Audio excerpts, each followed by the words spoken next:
covering Northern California. You're watching Action News Now, coverage you can count on. Covered. New state rules aim to make sure you get that insurance, but we all may be paying a lot more for the protection. We break it down. Plus, banning toxic chemicals from products that you put on your skin. The changes you can expect on store shelves come Wednesday. But first, Chico business owners are fed up and confused about continually rising sewer rates. The owners of Hula's Chinese Barbecue in Chico say that their sewage bill quadrupled since they opened, and they want some answers. Well, the owner, Lisa Hill, says from September of 2021 until July of 2022, her sewage bill was always about $23 a month. But when August 22 came around, the rate started jumping up, reaching $335 a month by January of 2023.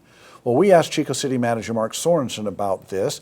He says ongoing wastewater treatment costs have increased to address more stringent regulations and operational needs. But sewer fees collected by the city have remained largely unchanged. He says he spoke with Hill at length about the fee structure, and he says the rate she's been charged is valid. Hill doesn't think so. And they showed us their scale. And their scale is it's called a winter usage. So it's for 3 months in the winter, I believe January, February, March. So they take those months, they average them out, and then that's what they charge you for the year. My biggest problem is there isn't any of these charges that are for a year. By August of 2024, Hill says that she saw her sewer bill hit more than $868. And she says she doesn't understand the constant fluctuation and increases since she says the restaurant has lowered its water use. The city says many saw a drastic increase starting in August of 2022 because they waited until the pandemic was over to get rates up to a sustainable level. New at 6, City Council member Addison Winslow sent a statement that you see here. He sent it to Action News Now saying, in part, while bills can be excruciating, it is important to maintain public infrastructure. He claimed that before the city increased rates, it considered selling the sewer system to Cal Water. And Winslow said, quote, Cal Water would only buy our system to profit off of us later, just like they do with water and PG&E does with electricity. Now we're looking live over the Sundial Bridge in Redding, and a lot of people are off work and heading out likely to the Garden of Lights as that show continues into the new year. It is a beautiful sight out there, even just from the bridge, Alan. And then the colorful reflection on the Sacramento River there. Nice place to be tonight. Just bundle up a bit. And how cold will it get tonight, Howie? Some spots, I'm talking isolated areas, a few spots, could drop to 32, 31, not widespread. Most locations should stay probably better than 34, 35, or 36, but there's the potential that it could be on the chilly side, so you want to bundle up if you're out there maybe doing an early run or going out to get to your mail or whatever you're doing. Here's our satellite, though. It was a mess for a couple of days, but it's cleared up. Temperature-wise, as I mentioned, not bad today with temperatures in the 60s, but we're dropping down now in a few spots. Could drop down potentially into the lower 30s. We'll hit that up there in the mountains. Now, we did pick up wind-wise, but I'm talking 15, 20 mile per hour winds. That's nothing that we're not used to around here in Northern California. Now, we're looking to stay dry, but the showers, we obviously know they're going to return. We'll talk about that coming up in just a bit. Thanks, Howie. CAL FIRE crews rushed out to a dryer fire at a home near Palisadro today. CAL FIRE Shasta Trinity unit says the homeowners acted quickly using their fire extinguishers and keeping that fire confined just to this dryer. It happened at a home on Huntington Club Road. CAL FIRE says this is why it's so important to have a fire extinguisher handy. New at 6, the numbers are in for Redding Area Bus Authority's Salute to Veterans fundraiser. We told you about the drive-through in November, and Robas says it raised more than $10,000 and matched $5,256, adding up to over $15,000. That's more than double last year. Every dollar will go directly to free bus rides for local veterans. To get a free ride, just show proof of being a veteran to the driver. You can help this year's effort. Just head to actionnewsnow.com and click on the News tab and then on News Links. With just one day left in 2024, Governor Gavin Newsom says the state made good progress this year.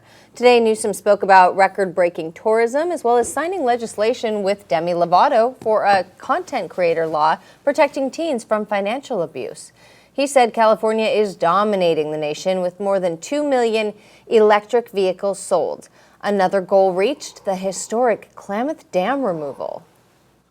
This is the largest dam removal project in U.S. history. As I speak, the fish are now swimming freely for the first time in over 100 years. It shows you how resilient Mother Nature is, how resilient salmon are, and we were able to transfer some of the land that was underwater for decades and decades to tribes that have been there since time immemorial. Looking ahead to 2025, in just 2 days, a slew of new laws go into effect, with some focusing on cracking down on retail crime, protecting your digital identity, protecting workers' rights, and building more housing. New at 6, it's not just Governor Newsom looking back. CAL FIRE says it has made major strides in an effort to protect you over the past 12 months. The year was especially successful for CAL FIRE's aviation unit. The department welcomed a new C-130 Hercules aircraft to its fleet. CAL FIRE says that it drops 3 times more fire retardant than an average air tanker, advancing firefighting tenfold. But it's not just the aviation unit that saw changes. Our Pipeline Safety Division received a 100% score on our federal audit in our ability to inspect petroleum and hazardous liquid pipelines. Our Community Wildfire Preparedness Mitigation Division has continued to really work hard in preparing California communities and all Californians for wildfires. Our State Fire Training Division has continued to increase the number of California firefighters that are being certified and receiving diplomas. Class, congratulations. Amongst the training centers, we've graduated approximately 500 company officers. It's about the same number of firefighters. Increasing staffing, it just means there's more bodies to fill in those vacancies, so there's not a forced situation where people are on for extra long periods of time. CAL FIRE Butte County just announced it is returning 4 of 10 of its fire engines back to traditional staffing with a captain, engineer, and firefighter. The agency says this is all thanks to the recently passed Measure H. The other 6 stations will follow in the next few months. It's also been a busy year here at home, from the 4th largest wildfire in state history to the tragic school shooting in Palermo. Action News Now producer Emily Cuellar took the first call in the newsroom that day, and she shares with us her experience. Hi, I'm Emily Cuellar, and I'm an Action News Now producer. Now, you don't see me a lot on screen, but I do work a lot behind the screens. Now, over the course of 2024, we had brought you a lot of stories to your home in our newscast.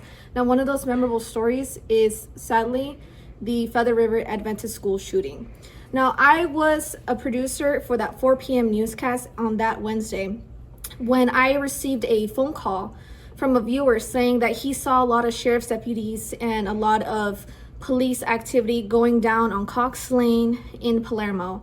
And I asked him a few questions, and all he could tell me was, there's something going on and you need to send a reporter. So I made the phone calls, and I made the phone calls to the Butte County Sheriff's Department. I made the calls to the Orva Police Department. I wasn't getting the answers that we wanted until I got another viewer call. And that viewer said, hey, I think there's a school shooting happening. And my colleague Connor came into the newsroom, and I screamed at Connor, I'm like, Connor, I think there is a school shooting happening. And that's when the whole newsroom came together and brought the latest details on what was happening in that shooting, what we knew about the gunman, what we knew about what was happening with those kids to your newscast.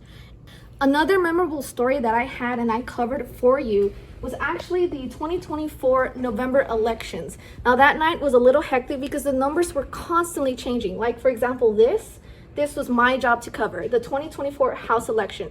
Now, as we got those ballots and we were still on edge of what the House was leaning to towards Democrat or Republican, it was constantly changing. Now you see that the map is almost completely red, but you know, the Democrats did have some hold until the Republicans took over the House. Now, it was my job changing those numbers, and it was constantly changing even up till the end of our newscast that November election night. And I hope to bring you more stories and cover more elections for you and your home. Yeah, she did a really good job. She's a hard worker. Yeah, she's a hard worker. Emily's one of our top producers. I mean, they're all great, of course, but especially election night. Yeah, that was all hands on deck that night. We were busy here. Yeah. Well, new regulation is taking back California homeowners' rights to home insurance. We'll show you how next. And a new toxic chemical ban means big changes for some of your favorite products. Ultimately, we don't want asbestos in our baby powder or lead in our lipstick or formaldehyde in our hair product. We show you the changes you can expect the next time you shop in 2 minutes.